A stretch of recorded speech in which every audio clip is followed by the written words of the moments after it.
if there's any advice, what would I give to young S&C coaches? Like, keep your ego in check. Yes. Like, you want to think you know it all.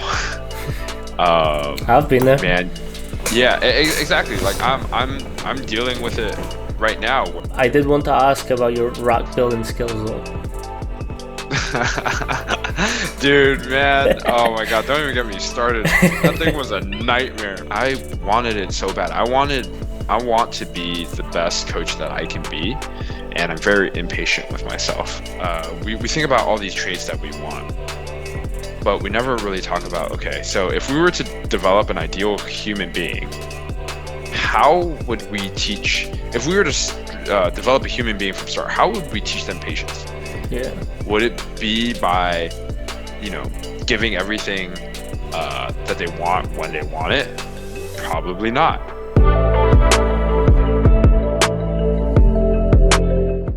So today's episode is with one of my favorite people in this industry. We met at UW and we've just clicked instantly for our love of food and S&C, and then from there it's just a beautiful relationship. We constantly talk and bounce ideas off each other, which it's what we love. Our many bro dates definitely helped, and now it's just a case of keeping up with each other's paths and just being friends. So, Chu, how we doing? What's up, Manny? Thank you for having me on, man. It's all good. I appreciate it. So can you just tell us a little bit about yourself and your pathway up until this point? Yeah.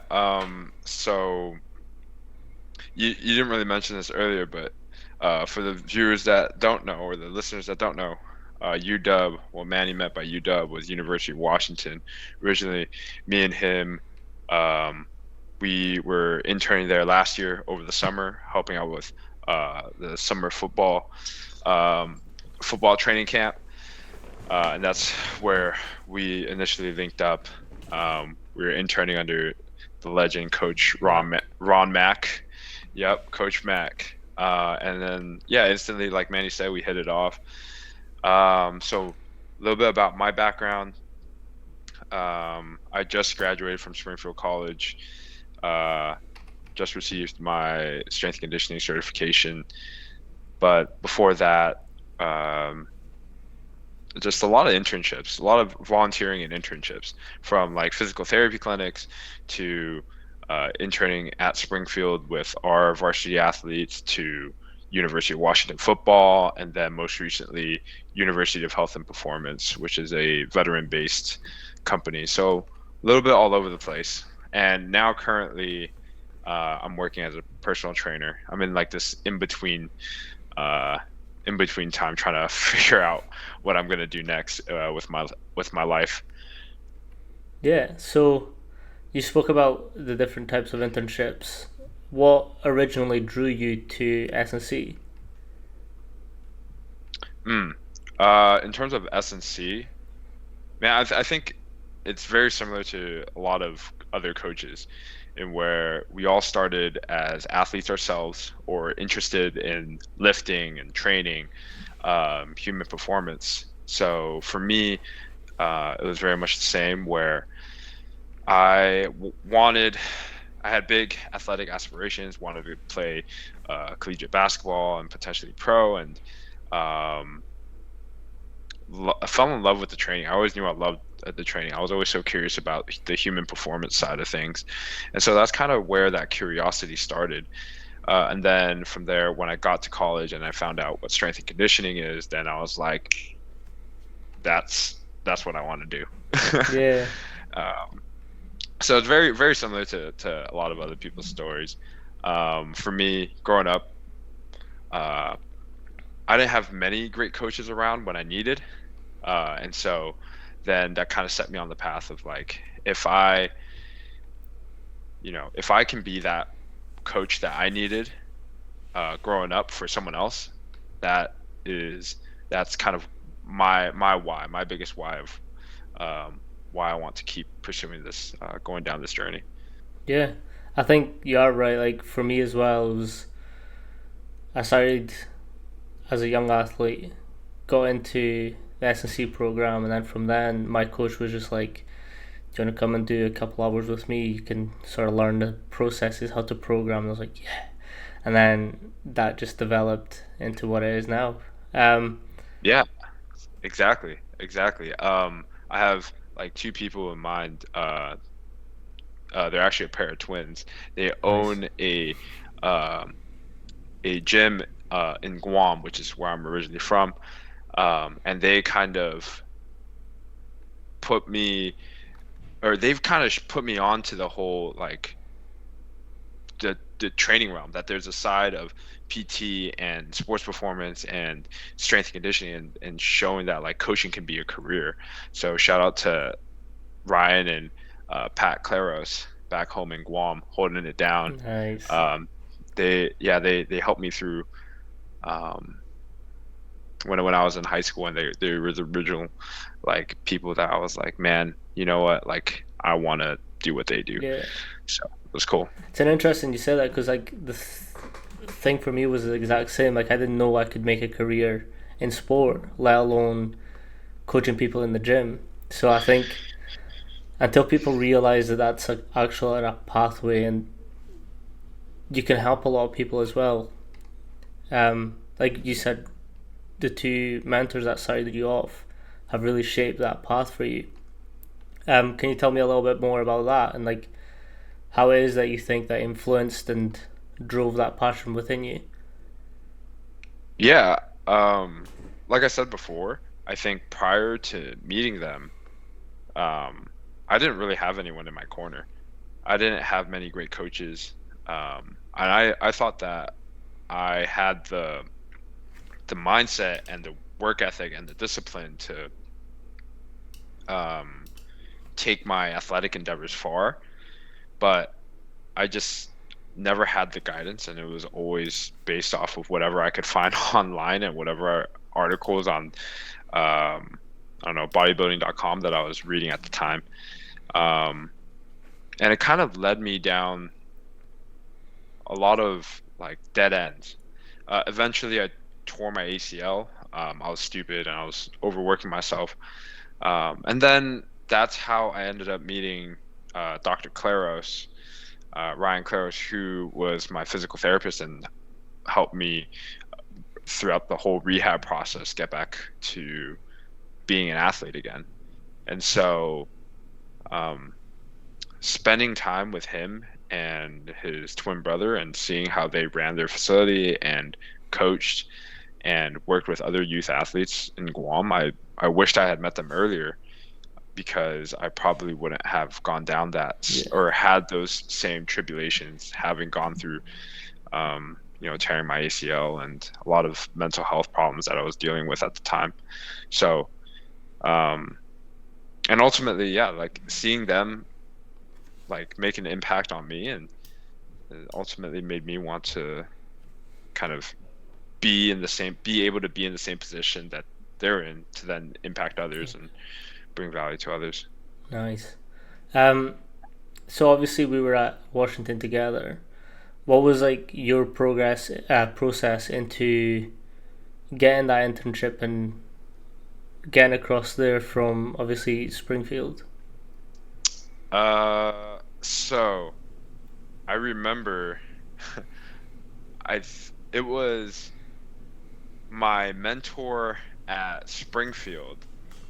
Shout out Coach Adam Fight. He originally connected me with Coach Mack, and then from there, man, like I'm trying to. It's hard for me to remember how exactly I got connected. I can tell you this though. After I got connected with Coach Mack, I sent him my resume, and at this point, yeah, I was just looking for a summer internship in Seattle, and I was looking at some other schools in the area, but I wanted to get my feet wet in with like a big Division 1 program, and thankfully, I think it was I think it was Coach Fight who had connected me with Coach Mack. From there, sent in my resume, and then the rest was kind of history. I remember the day in which I got the internship.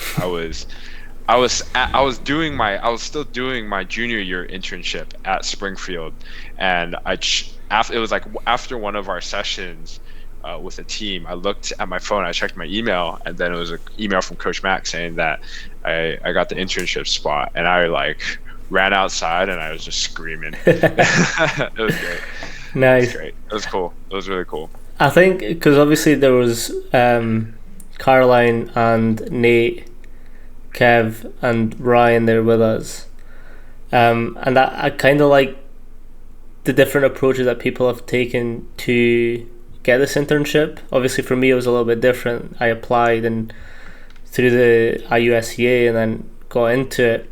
But it's sick that like your lecturers sort of connected you to Coach Mac, and then from there it was just like obviously you ran out and screamed. Yeah, it is, and yeah, I've been very much blessed to have developed a good relationship, a great relationship with Adam Fight, and he's one of those coaches that when I think of like who inspired me or who is like a model coach for me, he is definitely up there as one of those people.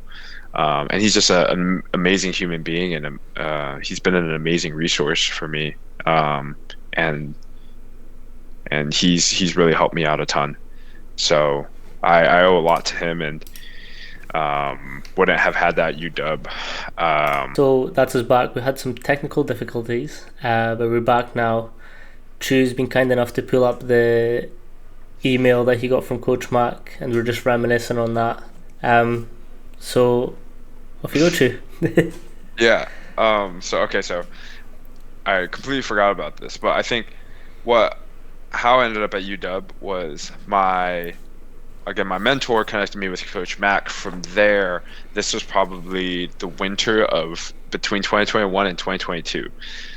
So before the summer in which we actually went to go intern, I was in Seattle. I was connected to Coach Mack. I was able to go in and shadow one of the training sessions. And then from there, that's where I met AJ initially, Coach AJ Middleton. And then, and then got connected with Coach Mack. He allowed me to come shadow. From there, I then followed up with Coach Mack when I was looking for that summer internship. And at that point, I had already shadowed with him and then met him in person. So Nice. That was my story. Yeah. So we were talking about the sort of you asking coaches for like 10, 15 minutes of their time to speaking about just their experience and their knowledge and what they could pass down to younger coaches. What were some of the lessons that they spoke about and some of the things that they were sharing with you that sort of been impactful in your career as well?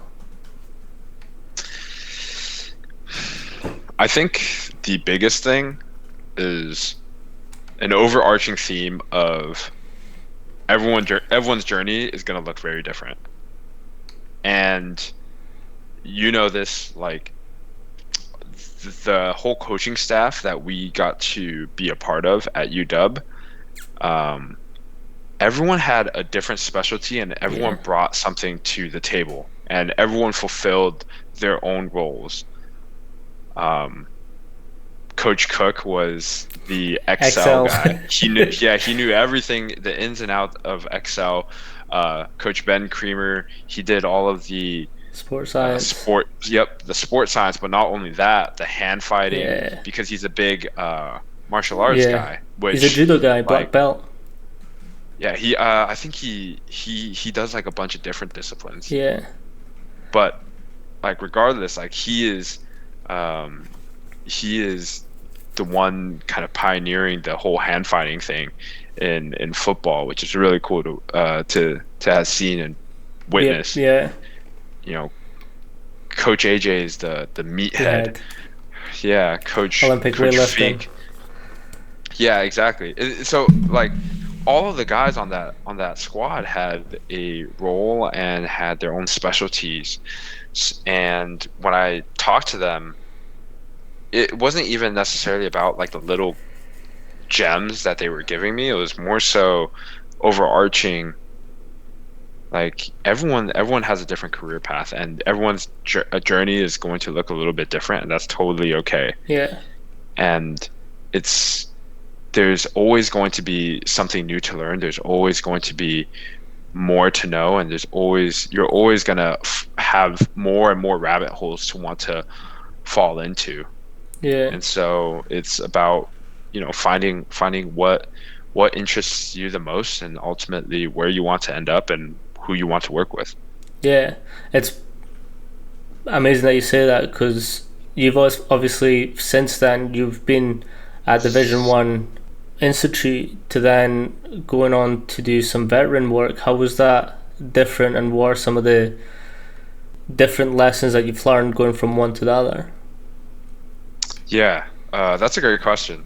Um, I think at the end of the day, even with my clients now that I work with in a general population setting, I still treat all of my clients as athletes. And I don't know if it's because it's the lens that I come from. And so, if I'm wearing rose-colored lenses, then I'm always going to see everything in rose. Yeah. But um, I feel like, yeah, it's the in terms of the problem solving, it is no different whether you're working with a Division One 18-year-old football player who's going to go into the league versus a 60-year-old veteran who has, um, steel rods down his spine because he's been jumping out of planes for 20 years. It's no different in the sense that you're taking this person, you are assessing them for their weaknesses and their strengths, and then from there you're building out a plan to get them to where they ultimately want to be, to get them better and to create better human beings. So in that sense, it's all just problem solving and critical thinking.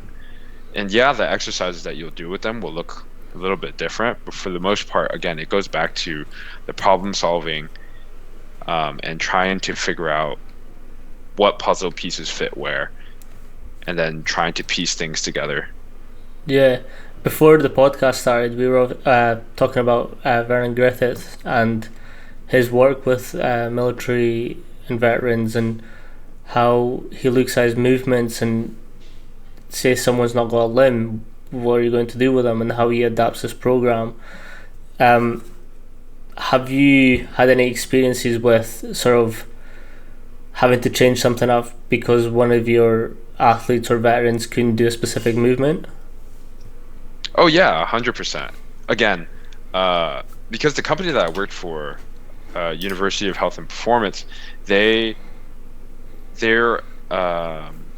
basically how they ran was they'd have 3-week courses where they would have cohorts of veterans come live on their campus, and then during those 3 weeks, they will train, and then they will basically get a holistic leadership, coaching, personal training, education throughout those 3 weeks, and then they'll eventually leave with their personal training certifications.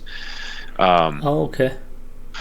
But and so every day they would come in, and for the first 2 weeks we would conduct all of our morning training sessions.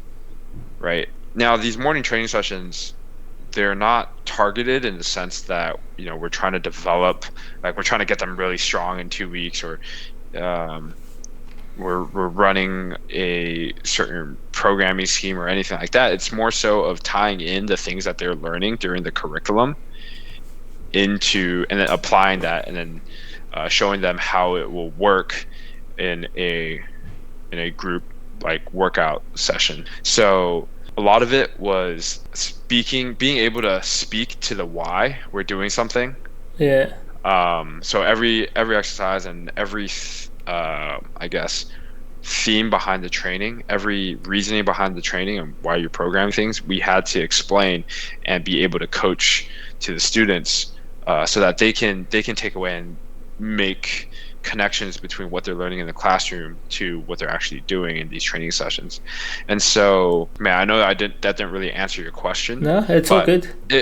it it's more so Like the development path from like day one yeah, to the end of it's the. more so of like an educational, like the training sessions were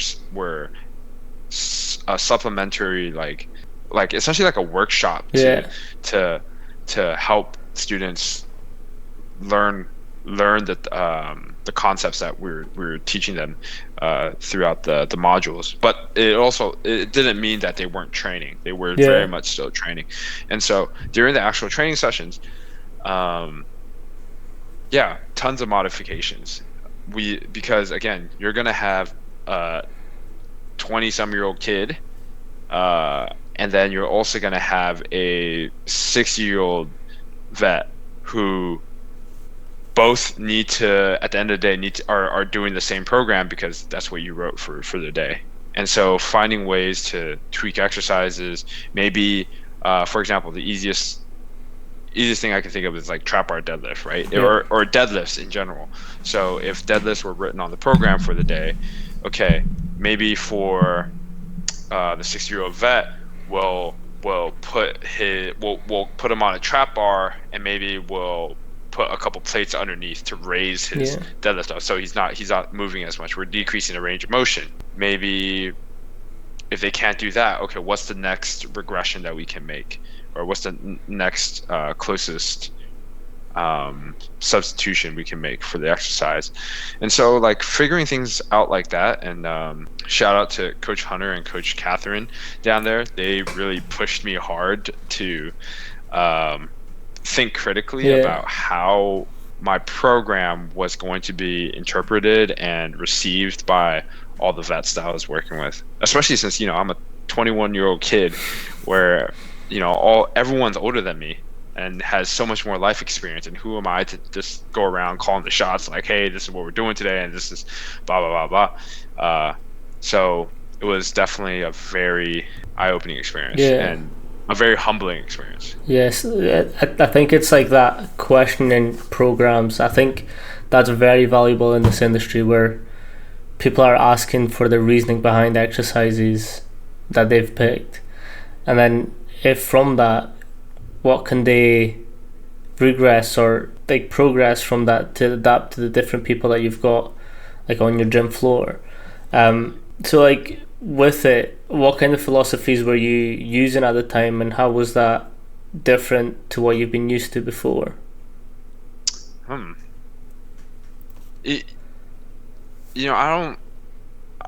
don't think that it was really anything different. It's more so of, again, thinking critically about, okay, what is our goal here? What is the goal? What if you're working with an athlete, it's always about what adaptation are we trying to create, right? What type of stimulus are we trying to elicit?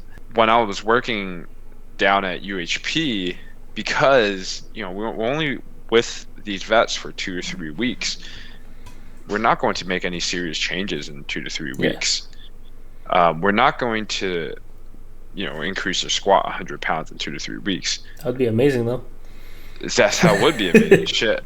It was more so of going down to, okay, what are they learning in their curriculum? How do we tie in what they're learning into this training session? And then what are the key concepts we want to teach them? And then from there, going back to it, like what is the goal behind us doing 5x5 on deadlifts for one day, sprints before that? Because in these 2 weeks it's a short time, and we want to expose them to as many different training modalities as possible, so that also goes into it. Okay, we've touched a little bit on the strength stuff. Maybe we should touch a little bit on plyometrics. Maybe we should touch a little bit on power. Maybe we should touch a little bit on conditioning today. So figuring out how to tie in the educational aspect, and then also still deliver in terms of training, and eliciting or delivering a stimulus, that was probably the most challenging part, because coming from an athletic background, it's like whatever you program, your athletes are going to do, right? And they're not there to become strength coaches, so you don't have to educate them Yeah. about the whys and how we're going to do everything, and the the reason for every little detail. But now when you're working with at an educational company where veterans are trying to become coaches, now you have to teach them like your thought process. And so that's what made it really Impactful. that's where that impactful, and made me really have to think out of the box, or think deeply, not out of the box, but think very deeply about like, okay, what am I trying to accomplish here? Yeah. What is it that I'm trying to do? And then being able to speak to that. Yeah. Obviously, we've spoke about like your education in Springfield. Obviously, Springfield College has got very deep roots in the S&C industry. What sort of makes them that well into this Um, industry, and how has that sort of prepared you for your are pathway? you so are you asking about why Springfield has such a rich history for strength and conditioning? Both. Yeah, 100%. And to be quite honest, um, I don't quite know the lineage that well, either. All I know is that within the strength and conditioning world, the reason why Springfield College is so well known is because we have a lot of alumni in a lot of different places. So, um, for example, Mike Boyle is a Springfield College alumni.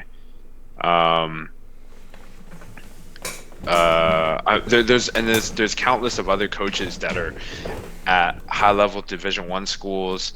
I know the head S&C guy for West Point football. He's an S&C alum, or SC alum. Sorry. Um, there's a lot of people in the NFL that are SC alums. Yeah, it's just a lot of people all over the place. And honestly, I think the reason why Springfield has built that type of reputation is because of, well, one, we have a very deep network, but two, the curriculum, in terms of getting kids exposed to these strength and conditioning facilities and other universities, and going off on internships, being around mentors and coaches like my mentor Adam Fight, who also teaches classes at Springfield.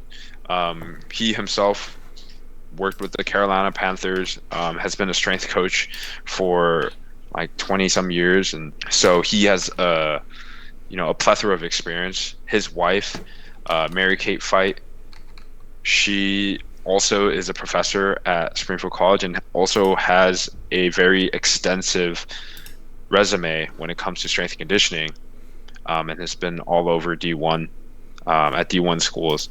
Just being around people like that, I mean, how can you not take advantage and want to basically stand on the shoulders of giants, right? And propel yourself, and then that's how a lot of my friends end up at really cool internship sites, where they end up at big Division 1 schools, or in the NFL, or other private sector locations. So Actually, again, I wanted to ask about that. So obviously, I know yeah. that you've got a really good connection with your mentor, and some of the places that you have been able to get in contact with through his connections and through just reaching out. What's that process like for you with sort of mentors and mentorships that you've had?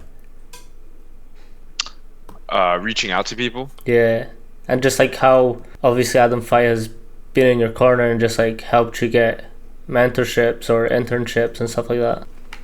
So, um, I think it's honestly about cultivating relationships. People always talk about networking, and I don't necessarily like the way networking sounds, because it sounds so transactional, in that, okay, I'm only getting to know you because I know that you might come in handy. Our relationship might come in handy later on down the road, which to me, I'm very much a people person. I never burn bridges. I when I reach out to someone, it's because I truly admire them and I want them in my circle, and not just as someone who, okay, I'm gonna use you to then reach this next level, or I'm gonna use you for your connections. And I never saw it that way. It was more so of, man, you are someone I want to learn from. You have a lot of knowledge, and I want to pick your brain, and I want you to be in my circle. And so it's like the idea of trying to surround or build your inner circle of people that you spend the most time with, right? It's like you're always going to be the sum of the people you spend the most time with. So if I can build my circle to have these amazing people that I look up to, that's going to push me to want to be a better coach, and constantly push me to want to be just a better human being overall.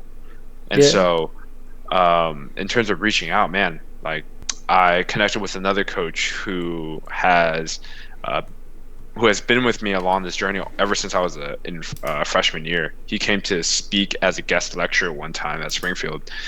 His name is Coach Matthew Ibrahim. And with how our relationship began, I've never even met him in person yet, but how our relationship began was just through a DM.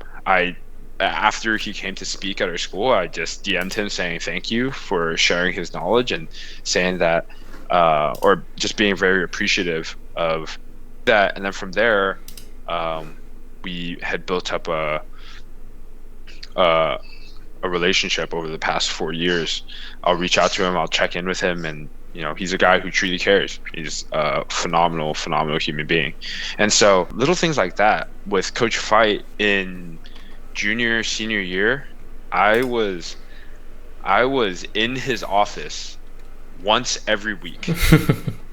I would book up his office hours once every week, even when I didn't have him as a professor, just because I knew I wanted to learn more from him. And so I would.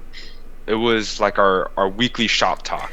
Every week, same time, I would go in, I'd sit down in his office, and we would just talk shop. Sometimes we'd just talk about life. Sometimes our discussions would be more pointed towards, like, oh, I'm reading up on this topic, or I heard this on a podcast, or what do you think about this? And he would offer me his 2 cents, and I did that every single week. Yeah, I took out. I think that goes back to what we were saying, because like when we were in UW, you obviously did the exact same with some of the coaches. Each week you try and get a sit down with them and just ask them and pick their brains, which I think I initially, when I started seeing you doing that, I was like, I asked you, like, what is it you're talking about? Like, what is it that you're asking? What kind of things are you going through? And you're like, honestly, I'm just picking their brain, looking at their journey, and asking questions, what they think about this, what they think about that, and how they're applying that or they're not applying it. And that makes a lot more sense as to why you develop that habit of just like, anytime you've got a mentor or you're in an internship, you book up some other time and just sort of progress your learning and progress what your thoughts are on the industry. What originally brought you to start booking up his time and just picking his brain on it? I think it comes from a desire to want to learn. I think I'm thankful that early on in my career, I say that like my career it has been very long. It literally just started. But I think early on with like volunteer experiences, especially, I wanted it so bad. I want to be the best coach that I can be, and I'm very impatient with myself. Yeah. And I always want to expedite that process, even though I know it's impossible because you need the experience and you can't expedite experience. I think piecing together mistakes and successes and strengths and weaknesses from other coaches and hearing from their journeys has helped me learn so much in terms of, okay, how do I navigate and how do I go about then developing myself as a coach. And so early on, it was just again, it was just a hunger for knowledge, man. If you want it bad enough, you'll reach out, and I mean, what's the worst that they can say? The worst that they can say is no. Yeah. And who, if they say no, or if they leave you on red, then like, so be it. At least you tried. Like, I don't want to go to bed thinking that I didn't at least try. Yeah, I think that's Right. something that we originally connected on, because obviously I've got a saying, shy boys don't get sweets, and that is it. Like the Shy worst. boys don't get sweets. I like that one. Might steal that one. I Do haven't it. heard that one. But like, so one of my coaches, when I was in the development squad and going through trials and stuff, he Yeah. sat everyone down and he was like, "Look, you are doing your trials. Like, shy boys don't get sweets. If you want something, go get it. It's yours. But you have to want to have that passion to like really like, this is mine. I'm going to take it." And then from that, like that saying has always run true for everything that I do. Like the internship opportunity that I got at UW only came because I saw the application come through, and I was like, well, shy boys don't get sweets. What's the worst that's going to happen? I get a no. I'd be better off even if I did get a no, because at least I've had the experience to apply for something like that.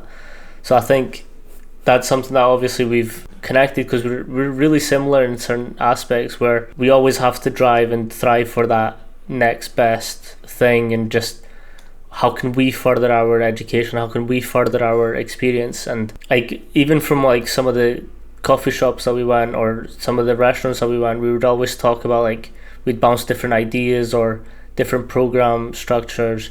I know you at the time you were really big into French contrast, and like the way that you're explaining it, like you hadn't just read it on TikTok or Facebook or Instagram. You took time to research everything you could on it, and then you were relaying it back to me, and I was like, that makes sense. I like how he's applying that into his own training and just further developing that. So I think you need that to be successful, and obviously you've had the experiences that you've had, and you're successful in your own right, with some of the internships that you've done. I did want to ask about your rack building skills though. Dude, man. Oh my God, don't even get me started. That thing was a nightmare. Holy shit. I was it was like watching, if someone had a camera watching me build that dumbbell rack. Okay, so for some background, right? At my last internship at University of Health and Performance, there was a 3-tier dumbbell rack that I had to build as one of my projects. And I was the only intern, and I didn't want any other help from anyone else, so that I could say that I was the one who built the dumbbell rack. And so, man, like, I wish that there was a camera, there was a time lapse watching me do that, because it probably looked like a monkey trying to build a rocket ship.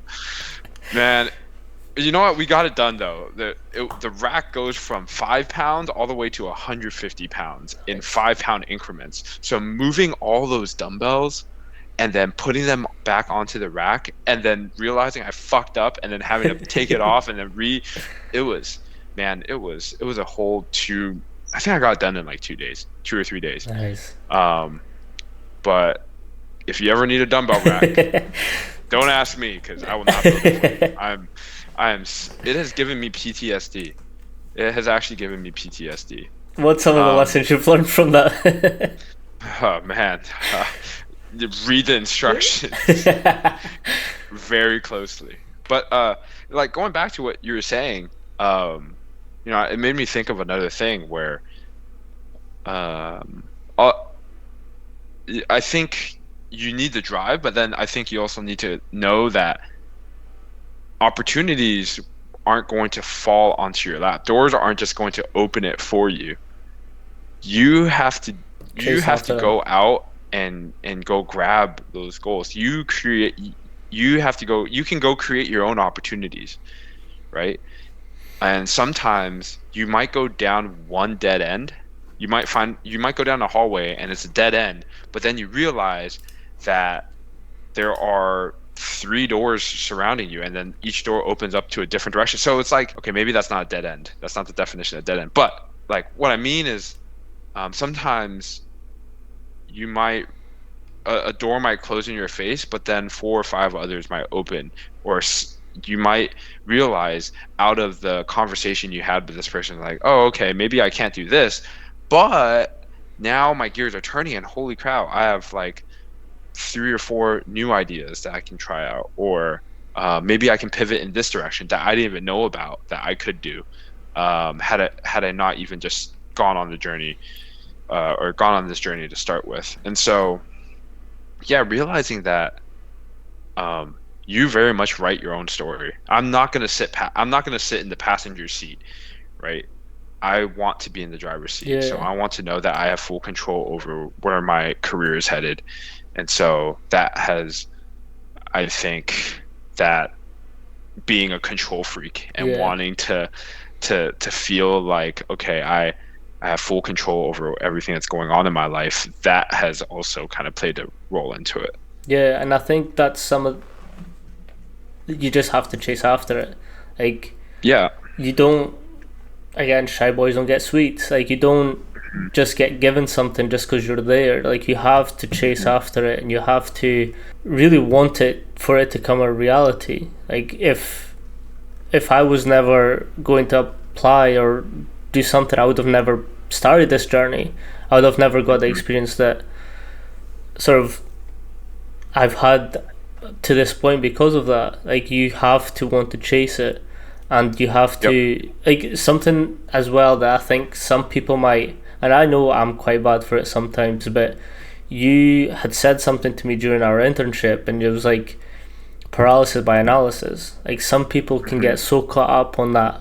Oh, what if I don't get it? Or let me research everything that there is to it, but by that point it's gone. Like that has happened. So I think there's also a bit of risk taking skill that comes into it. Is like obviously you have to want it and you have to chase it, but at the same time you have to not be scared to chase it. Yeah. And another thing is, you talk about risk, um, like it's taking a risk, but it's like what are you risking? You know, it's it costs no money to reach out on Instagram. Yeah, It costs no money to send a cold email. It costs no money to ask for a 5 minute phone call. conversation. Yeah, So what are you really risking? You're just risking the rejection. And if you're afraid of rejection more than you are afraid of learning or not learning, then there's something wrong there. yeah, 100%. I think you have to be more afraid of not knowing, being ignorant, and staying where you are, more so than falling flat on your face. Because every time you fall flat on your face, you'll at least, learn how to how to look down and walk where you're going. Yeah. So off the So, back of that, what's some advice that you'd give like new coaches or people that are thinking about joining this industry? hmm, I'd say be a nice person. Be uh have good intentions, have a good heart, be open-minded. Obviously, like working hard there's no way around that. You want to be good at anything, you got to work hard. You got to make sacrifices, and Consistency as you well. got to, yeah, and you have to have the perseverance to swim through some shit. Yeah. But at the end of the day, if you are truly a good person at heart, I I think you'll be all right, Yeah. because people will gravitate towards that. Yeah. I think from my career anyways is really early on I read Conscious Coaching, and like that book sort of spoke to me about like the different people that you might come across in this industry, Mhm. people have different backgrounds, people have different situations that's happened in their life, and you can't coach everyone the exact same. Like that's not Mm-hmm. going to work.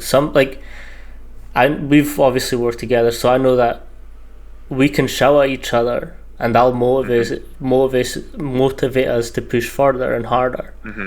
But there might be some people that you shout at and they just close, they lock up. Like that's not how to coach. So I think going back to your point, being a good person and just having that understanding that everyone is going to be different and everyone's going to want to be coached or want to be spoken differently as well.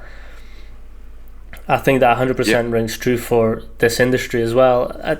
Another big point for me was obviously we know Coach Mac for Coach Mac. People might just know him as an S&C coach, but one of the first things that he wrote in his books was like treat the cleaner like he would treat the CEO. Mm-hmm.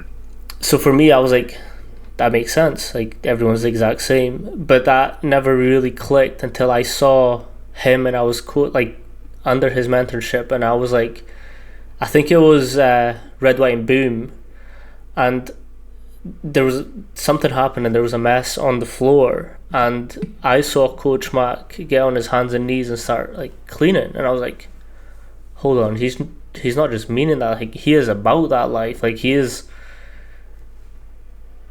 that person. Like if it doesn't matter how big he is, like he didn't have to do that. He could have got us, one of us, to do it, but he was like, I'll take it. It's on me. And I was like, damn, like that's for being in a position that he is. Just that to me was just like it was really like it really touched me, and I was like, fuck, like that's the kind of man and coach I want to be when I'm at that position. Yeah, 100%. Again, it goes back. I think it goes back down to um, your values as a person.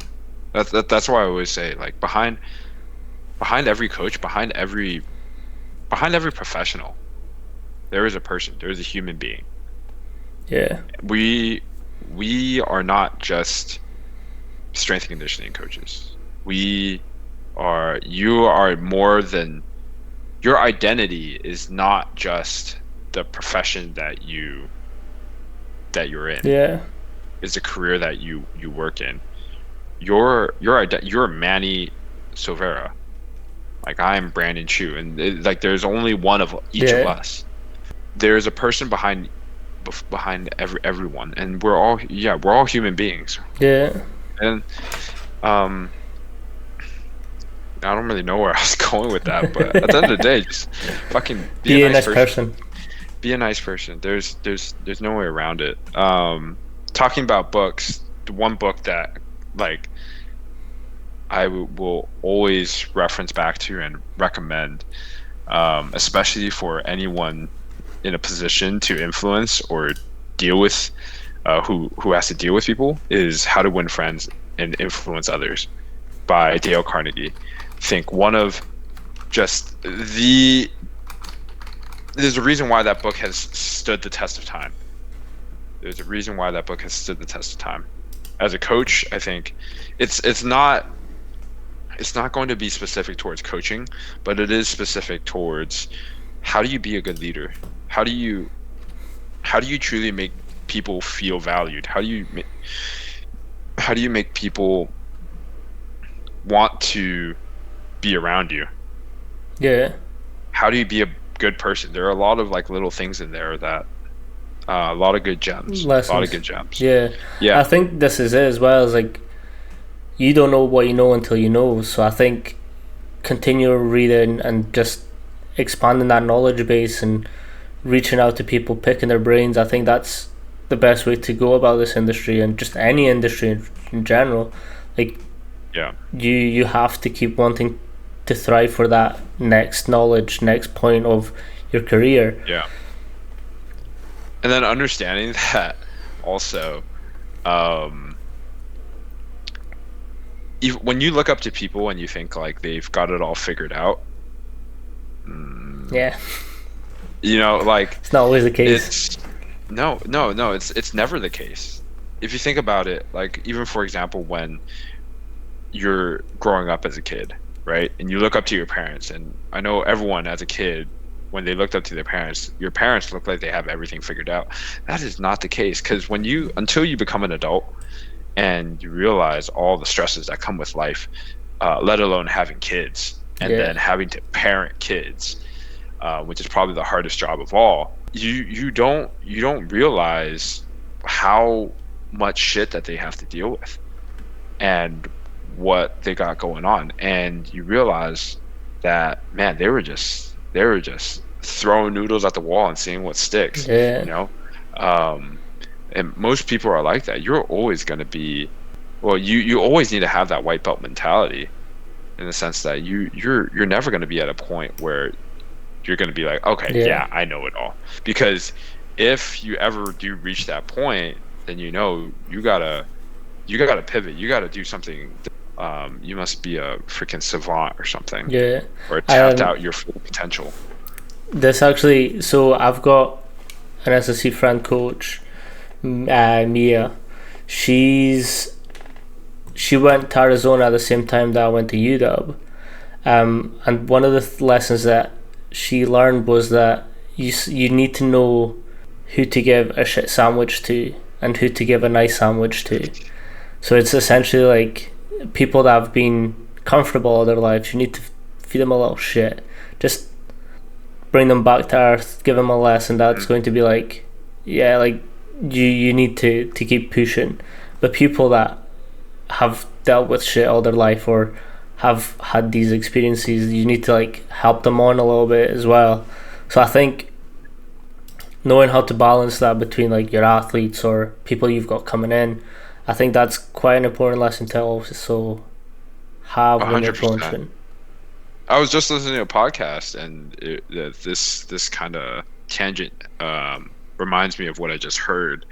Um, this is a an idea from Alex Hermosi.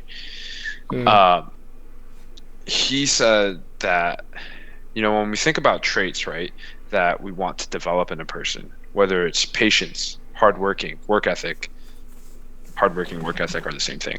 Um, Compassion, empathy. We think about all these traits that we want, but we never really talk about, okay, so if we were to develop an ideal human being, how would we teach, if we were to develop a human being from start, how would we teach them patience? Yeah. Would it be by, you know, giving everything that they want when they want it? Probably not. You probably put them in a situation where they'd have to do some work, or they'd have to wait and wait and wait in order to get what they want. That's how you develop patience. Same thing as like hardworking, or developing work ethic, or compassion, or empathy. Like you probably have to go through some shit to develop some of these qualities. You have to put your nose to the grindstone at some point. And yeah, sadly, like, well, I don't know if it's sadly or luckily, but like some people never have to experience that, Yeah. and that, and so is life, right? Yeah. Everyone's dealt a different hand of cards, but yeah, so Yeah. What's the biggest driving motivational factor for you? Like why have you wanted to keep pushing and keeping on that grind and just going after it?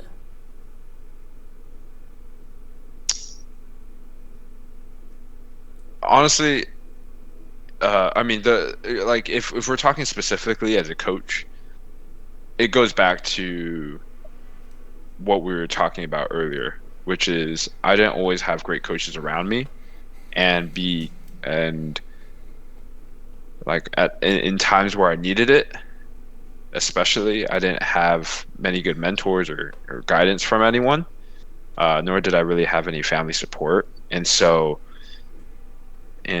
it led me down some uh, dark roads. And so if I can then turn around and become that person for someone else, and provide value and truly serve, then that's ultimately, I've come to find that that's one of my deepest values, and that brings Yeah. me the most fulfillment. And so, yeah, specifically as a coach, um, that's why I want to do what I do. And if we're talking about as a person, um, life in general, it's yeah, it's I think I mean recently I've been thinking about this a lot, but because I was struggling a little bit trying to figure out exactly, where I wanted my life to go and what direction I wanted to take it.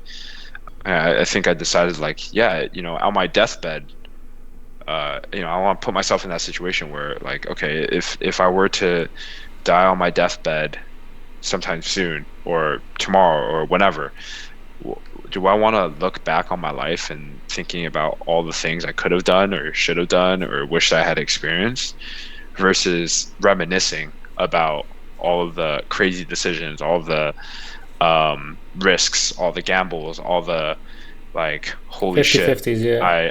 I did that, or crazy adventures that I went on. I'd much rather have a very vivid and colorful life than a Yeah. very boring and mundane one. And so, knowing that and knowing that death, death looms over all, Yeah.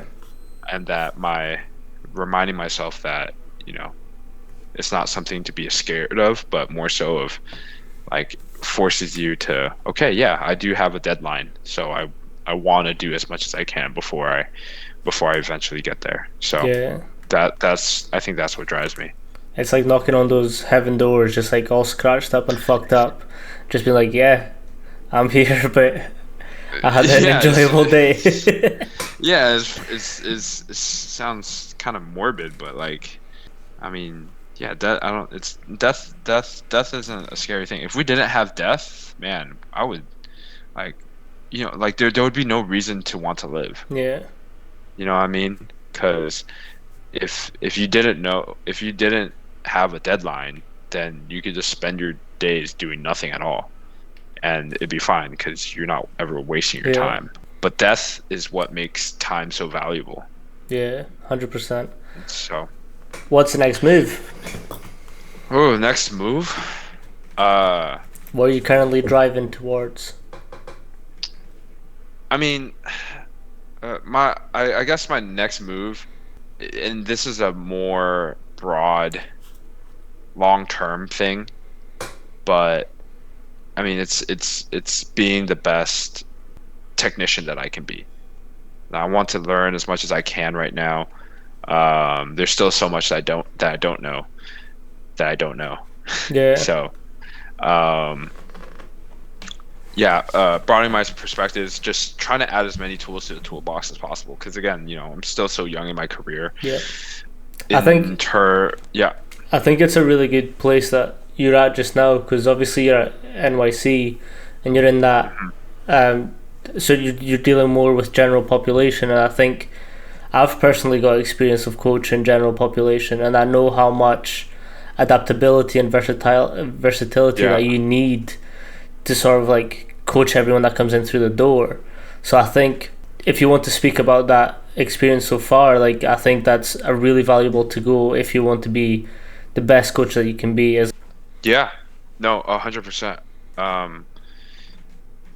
Working with general population, it goes back to problem solving, meeting them where they're at, figuring out, okay, how do we then bridge the gap from where you currently are to where you want to be, while also addressing your weaknesses that I see as a coach. So far, it's been a huge learning experience, especially adapting to different personalities. Like you said earlier, going back to the book of conscious coaching, not everyone's going to respond the same way. And so learning how to adapt to different personalities has been a big learning point.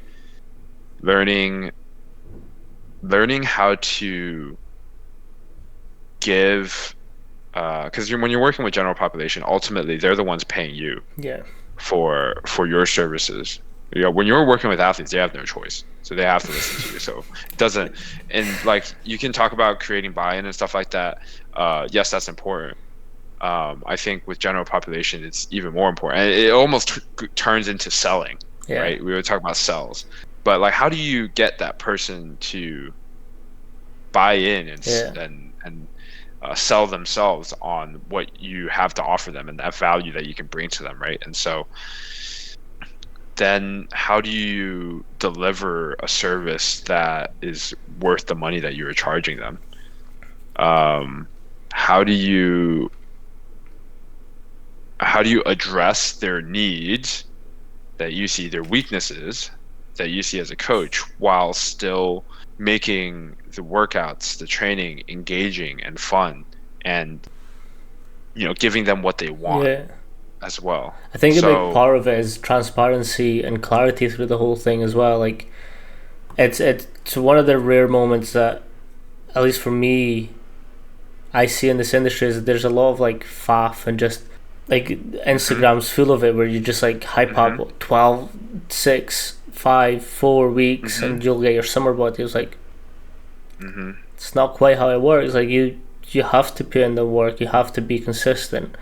And it's I think yep, for me as well as like when I'm coaching general population, I'm very honest with them. I'm just like, look, I can do my best, but I also need you to do your best. Like hmm you're going to want to not come in some days. Give me a message. I'll hmm talk to you. I'll just explain them like this is a slow and hard process. You will get your goals and you will achieve them, but we need to like have that communication and clarity between me and you, and we need to be honest with each other. If you've had a cheesecake at the weekend, like, okay, that's fine.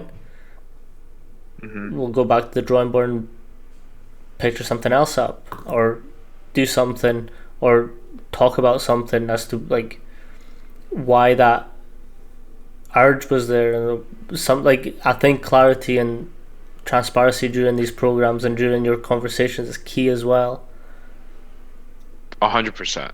Again, if there's anything that being a strength and conditioning coach has taught me is like how you develop that buy-in is by involving your athletes, your clients in the process and explaining to them, being able to explain to them um, where your thought process is, and it's not just random workouts every week, and there's Yeah, there's a direction we're trying to head, and this is the game plan of how we're going to get you from where you're currently at and to where you want to go. And I mean, again, and it depends on each client, because some clients, it's like, hey, don't, I don't care about any of the bullshit, just train me, like I trust you, just train me. Those are fucking amazing yeah, clients to have. And then other clients, they're going to be like, wait, why are we doing this? Why are we doing it this way? Why are we? And they're going to start questioning. It goes back to the book Conscious Coaching, right? There's going to be a bajillion different types of personalities you have to deal with, especially in general population, especially in a place like New York City. yeah, Man, like today I have this couple that comes in and works out together that I train together, and the girlfriend came up to me and was like, hey, I understand, like, you want me to be strong and stuff like that, but I feel like my legs have just blown up and I don't want to get big, and and I really don't like doing the weights and stuff like that. And we've been training for about 2 months now. And I could be the hardo coach and say like, no, like, okay, listen, like, well, this is why weights work, and this is where I'm trying to go. I'm trying to like, this is why we should lift every time I see you and stuff like that. No, I was just like, instead of taking that approach, I was like, hey, you know what, like, I hear your concerns, and I'm going to go back and I'm going to see what changes I can make. And though we might not be lifting as heavy, like, I think I had them doing trap bar deadlifts today. We were starting a new phase, and in this phase we were trying to increase, doing some like strength and hypertrophy type work. And so we had trap bar deadlifts, and she really didn't like the trap bars. She really doesn't like dumbbells. And she was saying like, hey, can we do like more Pilates and cardio and core type movements and stuff like that? And I was like, hey, you know what? If that's what makes you happy, let's I'm do it. I'm I'm I'm all for it. So you know what? Instead of trap bar deadlifts next time, maybe her boyfriend can do the trap bar deadlifts, but she'll be holding a long lever hamstring plank, right? We're still getting the target tissue. Sure, the load might not be as heavy, but are we still training? Yeah. Yeah. Is she happy? Yeah. If she wants to use a bunch of other implements, and so instead of using a dumbbell for a row, okay, maybe we can do it with the band, right? Okay, maybe we can change up the position so it keeps her engaged and it's Yeah. not like, oh, I'm just doing a standing row. Okay, like let's try doing it from a quadruped, right? And then we'll do a row that way. And then Yeah. so it feels more engaging. And so yeah, sometimes you have to add a little bit of fluff into your program to allow your clients to stay engaged. But and then that goes back to the art of coaching, right? Yeah. It's you can write the best program in the world. Like if you can't coach, if you can't coach it, if you can't adapt it on the fly based on the person you're Yeah. working with, then man, throw that program out the window. It don't matter. Yeah. So I've recently had some experience like that as well, where I've got this person that comes in and she watches a lot of Instagram and TikTok, and like she was asking me like, how do I do an RDL, and I was like, okay, let's walk through it. Like she nailed it first time, but because she had someone shout at her saying that she was doing it wrong, like it created a cycle. And for me, I was just like, it's just fucking movement. That's all. Like a row is a row. Like your lats can only move in a certain way. Your rhomboids can only move in a certain way. Movement's movement. Whether you've got a band, whether you've got a dumbbell, a kettlebell, barbell, movement's movement. And I think that is 100% right. If someone's not into like lifting heavy weights, you can always adapt it and always make it tailored to what they kind of envision themselves doing. And I think that's one of the biggest things I've learned from general population is just like being able, like just like what you've just said, being able to adapt things on the fly and just like, that's not working, fine, let's do something else, let's try something else, let's go back to the drawing board and just... I was gonna add, this makes me think back to the question of, if there's any advice, what would I give to young S&C coaches? Like keep your ego in check. Yes. Like you want to think you know it all.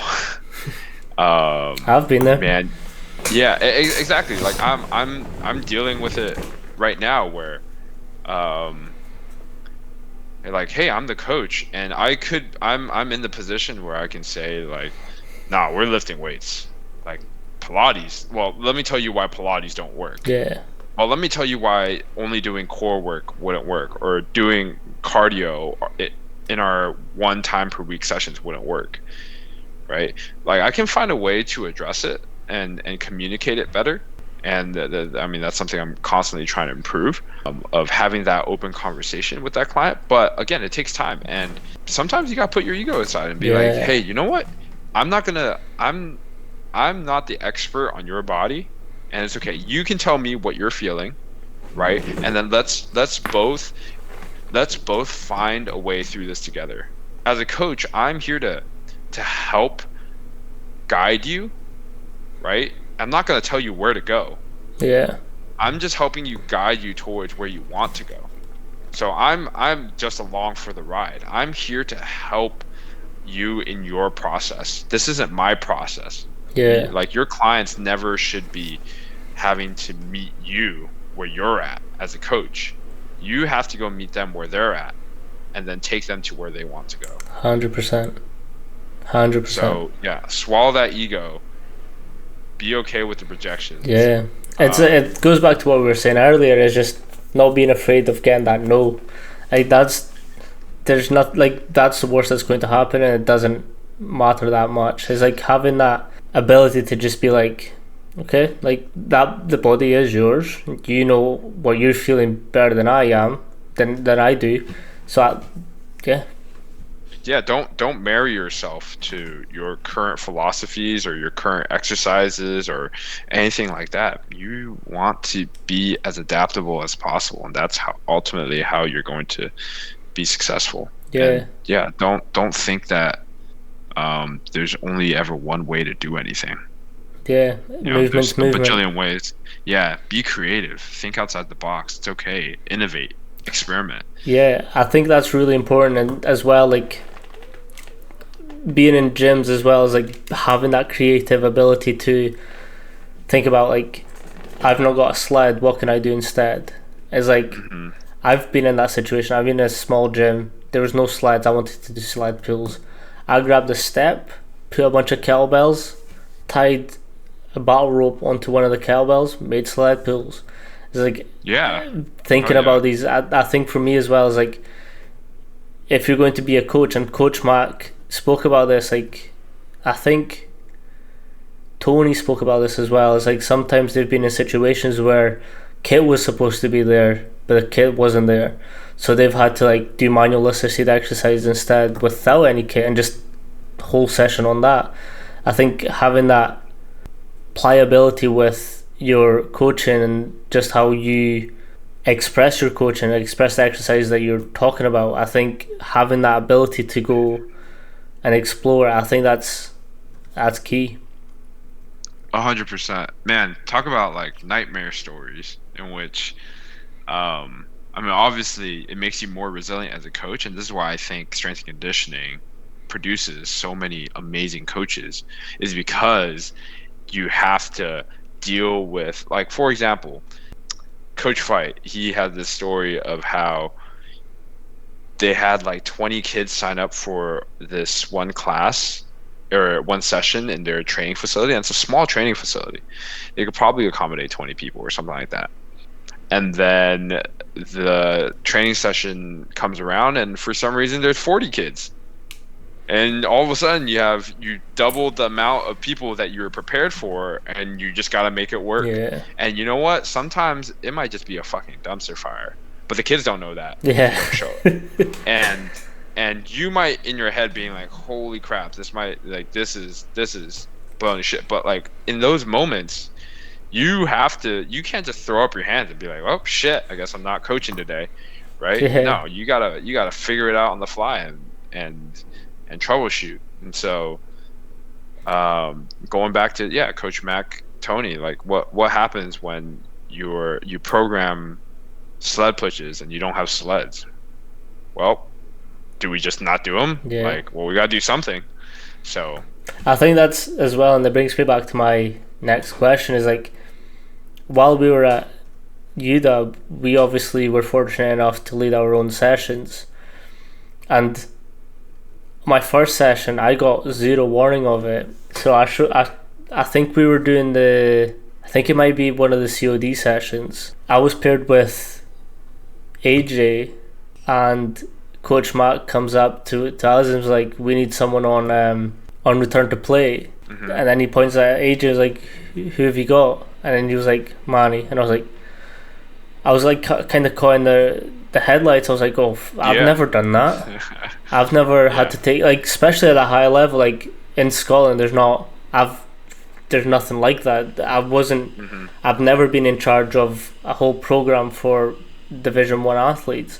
So for Mhm. me, I was like, fuck. It's a sink or swim kind of moment where you either grab it by the balls and do the most of it, or Yeah. you just sink. And I remember I was nervous, had no program, had nothing prepared with Mhm. them, and I was like, got it. So the first time I started timing, one of the players started speaking to me. I lost my time, and I was like, oh fuck. So like I started panicking, and I was like, right, okay, breathe, go back to the session, just keep adding exercises. At this point, AJ comes in, and I'm like, oh shit, I better not fuck up, because like now there's coaches watching me and there's interns, and I think you came in at that point as well. And you're like, let's go, Manny. And I was like, fuck, I've just fucked up. So like it's that thing. It's like you need to keep it calm and you need to keep cool. Like even if it's a shit show that you're doing, like having Mhm. that patience and confidence to be like, okay, let's at least pretend like I know what I'm doing. It's a kind of fake it till you make it, essentially. Oh, 100%. There, yeah. That, I mean, there's a magician that I listen to his podcast. He talks about how, like, every magician in the world is just pretending to be a magician because magic isn't real, right? And so magicians It's not. inherently are just yeah, right, crazy shit. You're telling me that you can't actually find my card? Damn it. Um, I've been fooled. but yeah, like every magician is just pretending to be a magician. It's I think a great analogy for anything. Like we just step into these roles. We put on our chef's hat when it's time to cook. We put on our coach's hat when it's time to coach. We put on our parent hat when it's time to parent. It is like we're all just figuring it out as we go. We don't have all the answers, and so what it comes down to is your ability to think it through in the moment, your ability to just adapt and try and just roll with the punches, be okay with it not being okay, Yeah. I think that's, because it never will be. yeah. And you're never going to get it right 100% of the time. It just does not happen. Exactly. Like, even after that session, like, I'm pretty sure I messed up every session I took solo. Hmm. But going back to it, what was your experiences with your solo sessions and taking the group through the drills that you were running them through? um I mean, it's the same thing as you, where I was doubting myself in the sense of like, am I, well, actually, thinking back to the moment, I didn't have much doubt in myself, in the sense, more so in the sense of, not like I was like, oh, I'm ready for this, like, oh, I've like, I'm gonna crush this. It's more so of like, you know what, like, I have this opportunity, like you said, I'm gonna grab it by the balls. I'm gonna fully make the most out of this opportunity. This is my opportunity to be the coach that I eventually want to be. Yeah.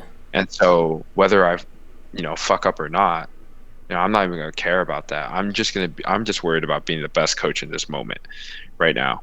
And Yeah. so, and yeah, there are times where like players are like talking back to me in the sense of like, yo man, like there were times where I mess up, right? I mess up some of the calls, and they're yo, you got to get your shit together. And I'll be like, you know what, you're right. I'll give you Yeah. I'll give you up downs for that, and I'll drop down. I'll do some up downs, and then I'll get back up, and I'll be like, okay, let's go. Like next set, right? Next team up, and I'll try my best to. And looking back at it, I definitely could have done a better job of communicating clearly, like each drill. Again, like that's just how you learn. You Yeah. have to get reps. You have to get into reps, and you have to put yourself out there, and you have to fall flat on your face. So It's about how hard yeah, you can come back. yeah, very, very, very similar situation. Very similar situation to you. And yeah, I think like even when we're looking at head strength coaches, I saw Coach Mark sometimes, doing some down ups. yeah, no, exactly, right. He keeps himself accountable, and but like you go into any weight room, and every lift's gonna look like a dumpster fire. Man, when I was at Springfield, when we would have like 3 teams in the weight room all at once, our weight room wasn't that big. And we'd have like so many athletes, so many different programs all going at the same time, and there's 3 strength coaches for each of their teams, and they're trying to figure out how to not step on each other's toes, and like figuring out all the timing and coordination. Like in their head, it looks like a dumpster fire, but then eventually you get used to it, and you Yeah. kind of roll with the punches, and you understand like, okay, this is how, Yeah. It works. like, when this happens, this is what I do. When this happens, this is what I'll do. And then you'll always keep a plan B in the back pocket so that you can always pivot. And so yeah, and obviously like it just comes with experience. Yeah. Comes I with think experience. Coach Like so AJ put it best. He was like, I think that was the first time he's ever led like a mentorship type program where he was the one in like charge of the educational side, and he was like, Mhm. honestly guys, like you've been pulled in a million and one different directions, and your ability to keep up and just thrive in this situation like was what the best that I could ever ask for from you guys. I think it's that, Mhm. I think appreciation for the people that are underneath as well, that really drives that. Right, I'm appreciated here. I know that you'll need to show off at some point. So thank you so much for coming on, Chu. I was about to call you Brandon. That's really weird. Yeah, that's really weird. God. So thank you for jumping on. Do you want to shout out your Instagram or anything else or plug that you've been working on? Or actually, I did want to say your social media recently been amazing. Thank you. I appreciate that. One of your most frequent videos, the squatting one, the variations, Yeah, it's so well yeah. done. But obviously, we've got a relationship, so I think you'd be fine with this. I kind of wanted to make one, but say like the British way, and just for Mm. every squat variation that you did, I would do the same, but have a cup of tea with me. I love that. I love that. Please do that. Please do that. So I Please was do like, that. yeah, I think he'll appreciate that. Yeah. With my social media, man, like I'm just I don't like doing it.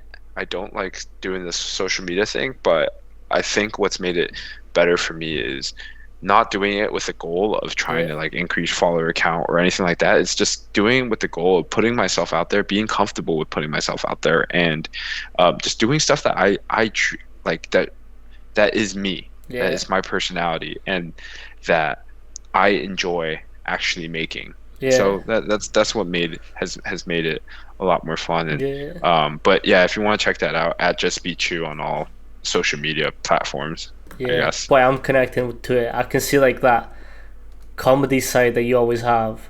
Obviously, we spoke about like our love and appreciation for Just Kidding news, and like Hmm. that whole aspect of like our Hmm. childhood. And I can see some Yeah, of that coming off in your videos. I'm yeah, like, this is Pichu. Like this is him. So I've really yeah. appreciated that. Well, I really appreciate that you enjoy it and that you're showing so much love. And I Yeah. appreciate you for having me on, man. Nah, it's all good. Honestly, I, I could sit and chat with you all I day, know, brother. I You know know, that. and we have, and it's. I think that's one of the biggest things that we obviously connected on is our love and passion for this industry and wanting to further it. And I think for me Sure. starting this podcast, it was just for that. Is like I want new S&C coaches and old S&C coaches and people that want to get into this industry to have like a platform where they can see up and coming coaches, established coaches, or people that are just interested in this industry or sports. I kind of want to just have them on and create that A to Z pathway. Obviously, Yep. I can't create the pathway for you. You're going to have to reach out and do it for yourself, but at least having some general guidance and knowledge on where to start and where to go, or internships, how to reach out. So I think Yep. having you on has honed down that because like we're both new, like we've had the same experience. Mhm. Well, Other experiences, yeah, yeah. different internships that we've had that have sort of shaped some of the way we think or some of the way that we build programs and speak to people. I think having new coaches in to still deliver that message and be like, look, it doesn't start pretty, it doesn't start flashy, but you just kind of have to get the reps in and you kind of have to Yeah, just go for it. for sure. For sure, man. No, Dude, it's been awesome. yeah, appreciate you for coming on. Obviously, at Just Be True, follow him. He's amazing.